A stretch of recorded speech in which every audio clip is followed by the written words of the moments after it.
Hey guys, this is Yenta. I wanted to show you a strategy from the ZVT matchup called Crazy Zerg. This strategy relies on skipping the lurker slash defiler phase after your mutaphase and going straight into Ling and Ultra. Now to get that to work, you have to go really fast carapace upgrades because you have to maintain a upgrade advantage against the Terran player throughout the game. So until you stabilize on higher amounts of gas, obviously. Um, so you rush that on 3 base, then you can add a 4th base, and at that point, if the game's still going, then you haven't wiped the Terran.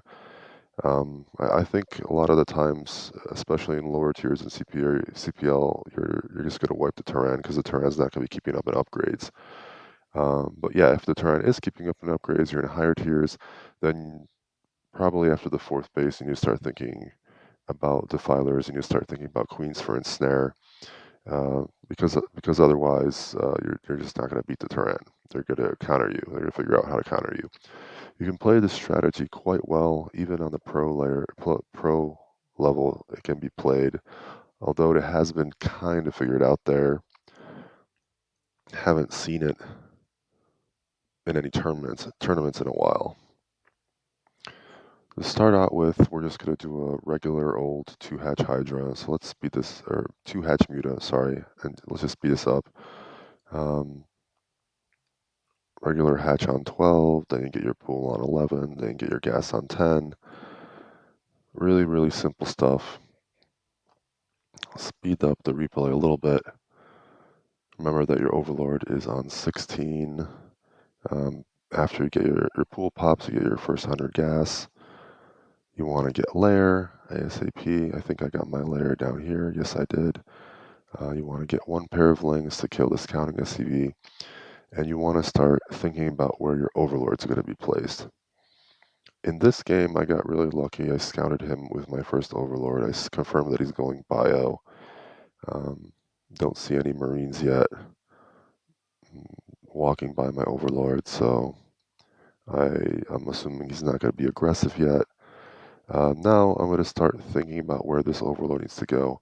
Probably going to put it out here over the ledges by this 3rd expansion, this mineral only, and then maybe if he's being very passive with his marines, I can get it over here.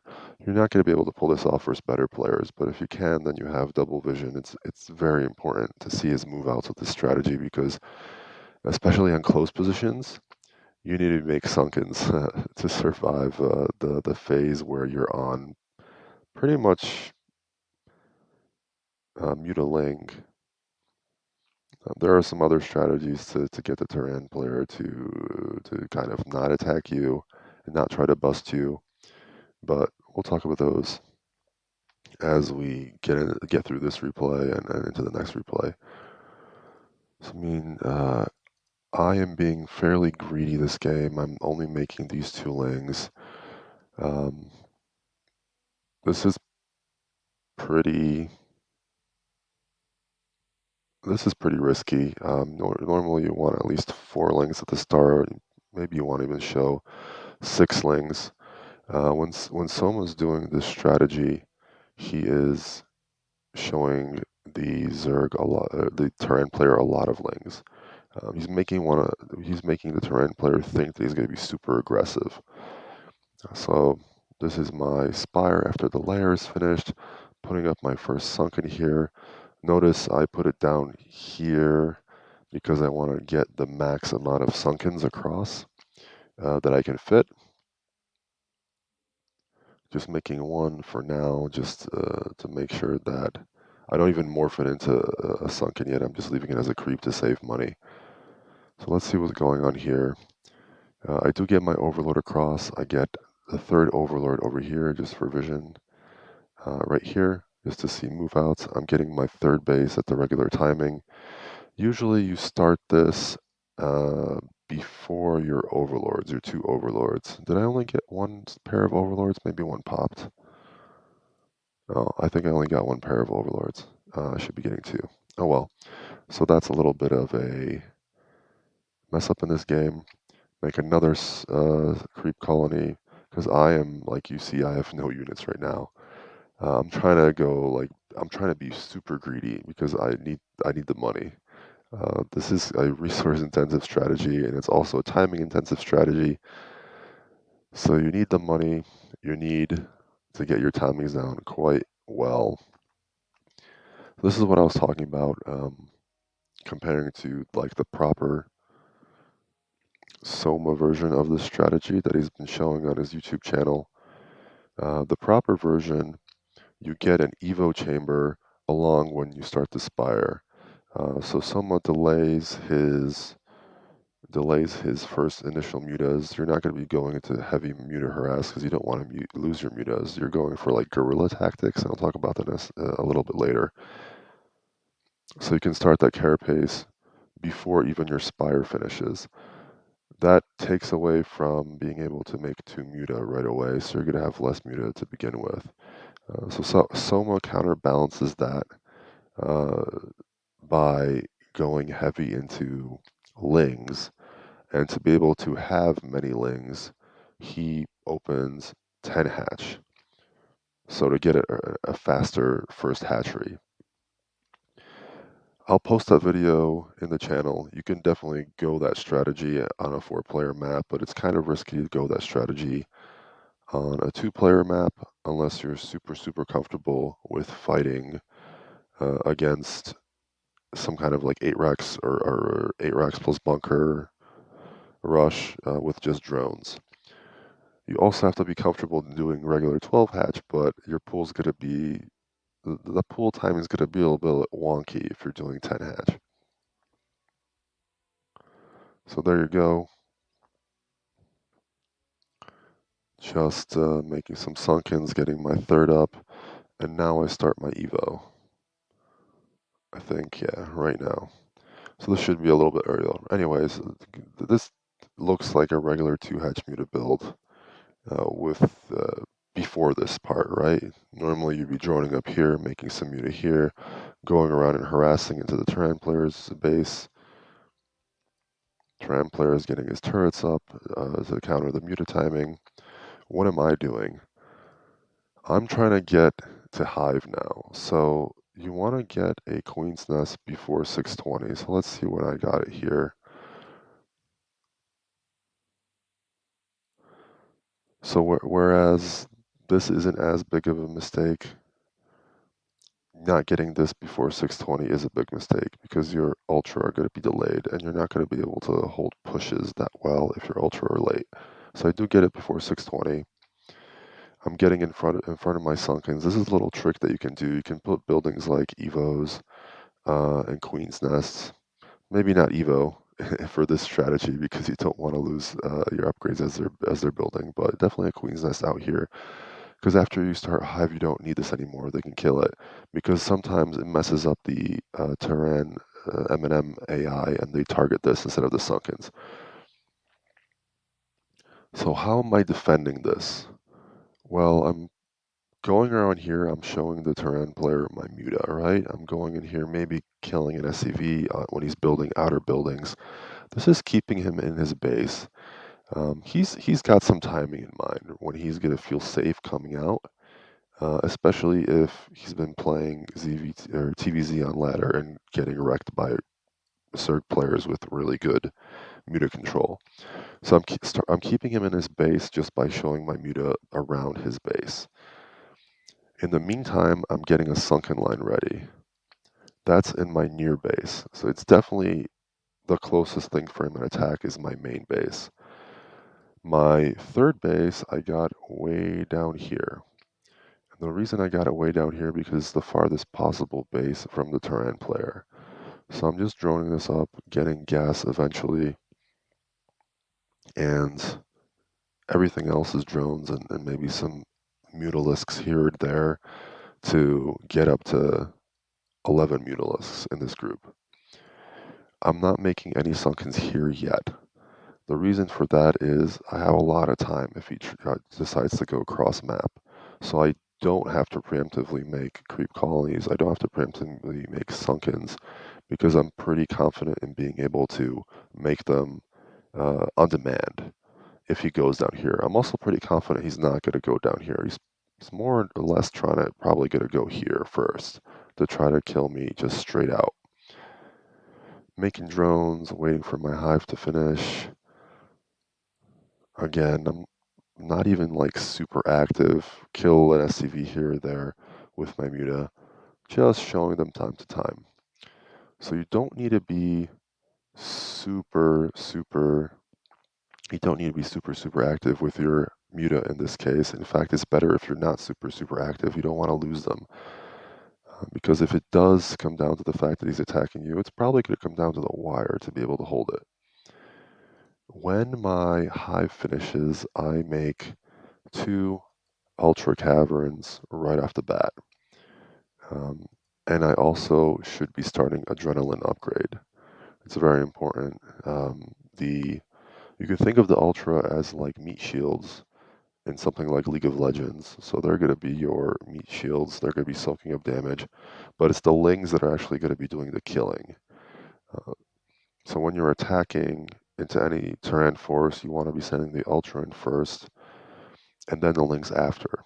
And the second thing we want to be very careful about is after we start both of our ultra upgrades simultaneously. That's why I'm getting 2 ultra caverns. We really don't want to engage the Terran until those upgrades are finished, and preferably our +2 carapace is finished. But as I said, I started it late. If I had timed this correctly, gotten this Evo right when I got my Spire, started +1 carapace early, then I would have +2 carapace finishing when both of these upgrades are finishing. So it would line up pretty perfectly. That's going, these are going. Um, I have a lot of minerals. You're going to want to start making additional overlords uh, right when you start making your ultra caverns. The reason being is that ultras take up a lot of supply, and if you don't have additional overlords, a lot of supply ready there for you, then it's going to be hard for you to handle that. I mean, make a lot of ultras all at once. The next thing I'm doing is I got a second Evo chamber. I could have gotten that along with these 2 ultra caverns to get +1 attack started. So now it's the time to go both upgrades simultaneously. And I also hit a 4th base over here. I decided to hide it because if you were to go cross map right now, like this is the time when a Terran push is coming out. You can see he's got a tank. He's going for that 10-minute tank, science vessel, and marine push. If you were to attack down here, I wouldn't get sunkens in time because I don't have a hatch here yet, so I'm hiding it here. So what am I muta doing? I'm not ready yet, right? I'm close. My upgrades are started, but they have a little bit ways to go. They're probably going to be ready around like 10:30. I'm not exactly sure. We'll see. And I need to start making some ultras as well. So I morphed all of my creep colonies into sunkens, started making some lings. I'm going to set them up for a flank if I need to. What I'm doing now is I'm going into the base and just doing whatever really to draw the Terran player back into his base. This Terran player didn't have that many turrets, so I'm just going in around his base, killing some random stuff. You see that it worked pretty well. I did draw all of his M&M back into his base, which gave me the time I needed for the strategy to work. Now I'm getting my ultras up, and pretty soon I'm going to be ready. Now I'm getting ready for this time to pop up. That money I was floating is got eaten up really fast by ultras. They're expensive.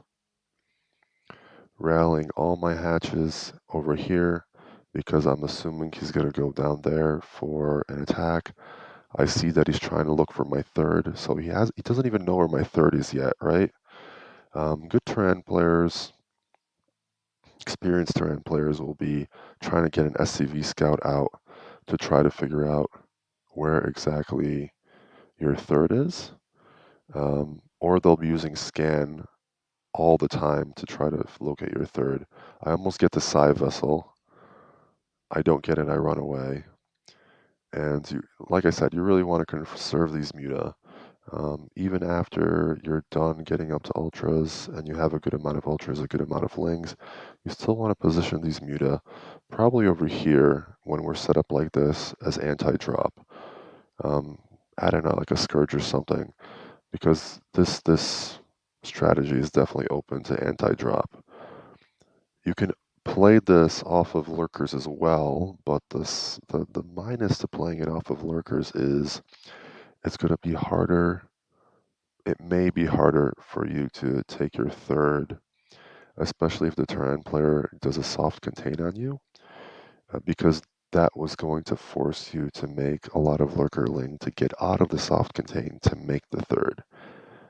And the other thing is you're going to be open to drops. You're also not going to be able to keep the Terran player in his base because you don't have that kind of forward aggression.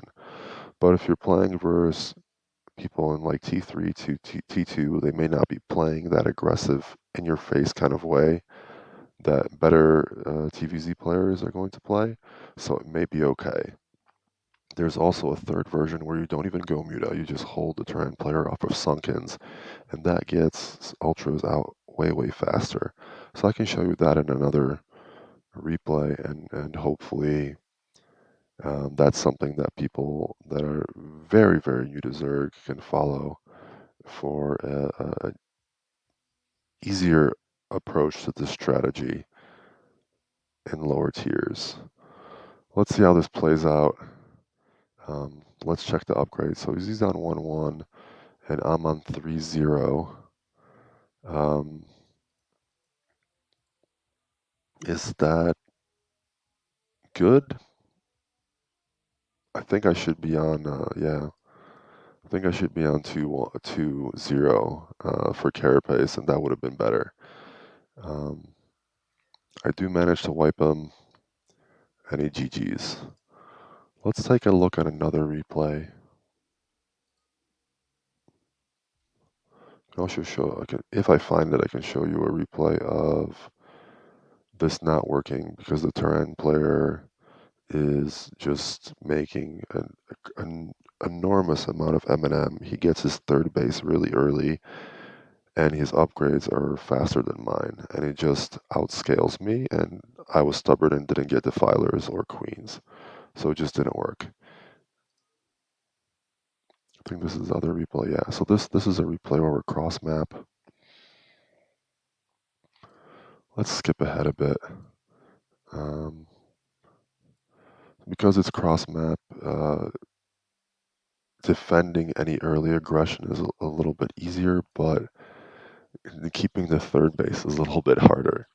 So I'm actually gonna have to make some sunken in my third base to defend it.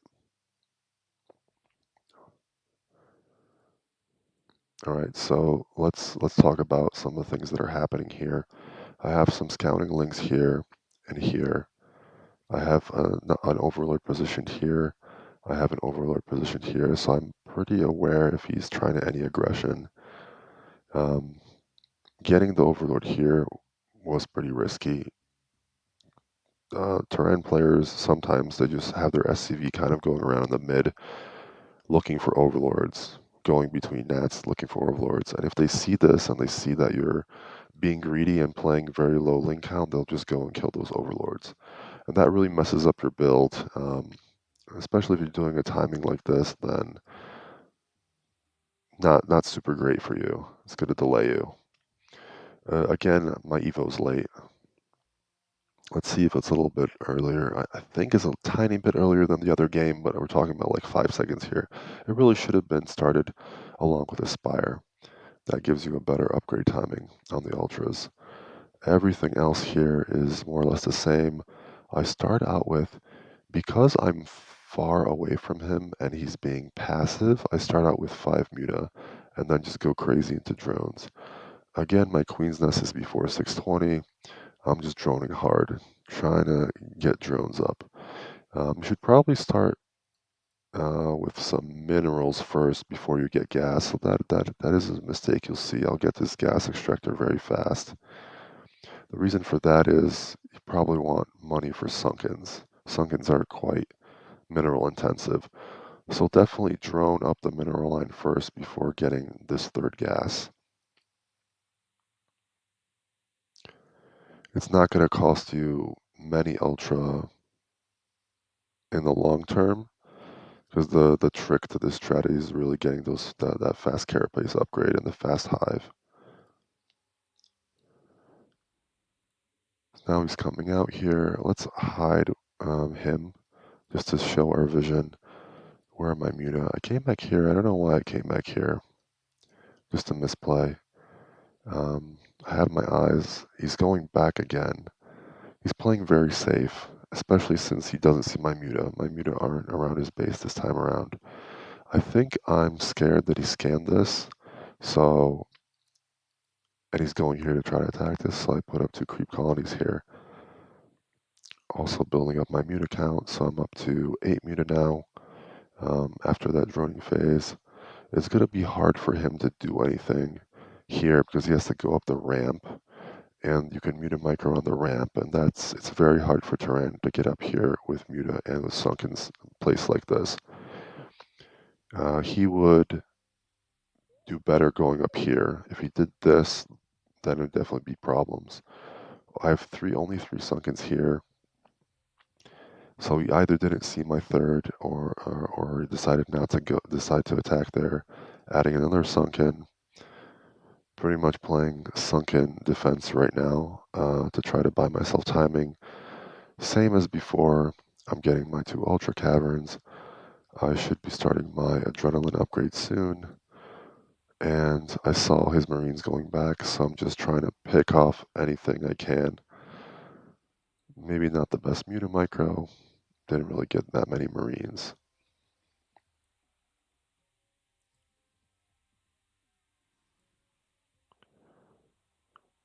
Uh, he's out on the map.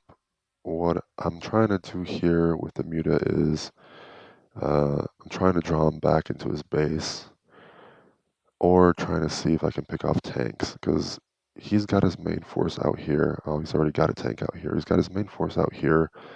Um, I need to stop this from getting to me before my upgrades are there and my ultras are there, before it can bust down this base for economy.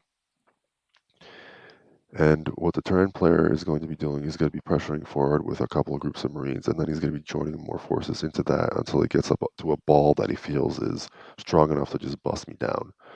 So I want to position my Muta between his base and his main force to try to pick off smaller groups of units, do a little bit of guerrilla warfare, and the second thing is do the same thing I did last game, which is dive into his base. So if I'm sitting here over his barracks, that's definitely not something that is good for him. I get 1 tank here and I run away, right? So let's see. That bought me some time. So I'm in a decent enough spot. It's good if he. It's going to take him a while to get back to my base, and I should be having things up in time. This replay does go a little bit longer.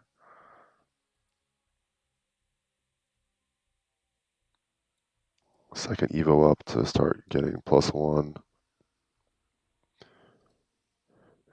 Meantime, got a 4th base, got some Sunkens up here. I think he was trying to pressure me to go here. But yeah, got a big vessel count. I'm going to need to start killing these with Scourge. He did fairly well. You can see that I'm kind of zeroed out in terms of army. So let's see what the upgrades are. He's on 2-2, so he's doing better than I am in terms of the upgrade count. So he's ahead of me. So that's why he's doing well, and his vessel count is high. That's why he's doing well. But eventually, I think in this game, I overwhelm him. Not my best stream, to be honest. A little bit tired today, but hopefully that gives you a rough idea how this strategy plays out, and you can try to apply it in your own games. Thanks, guys.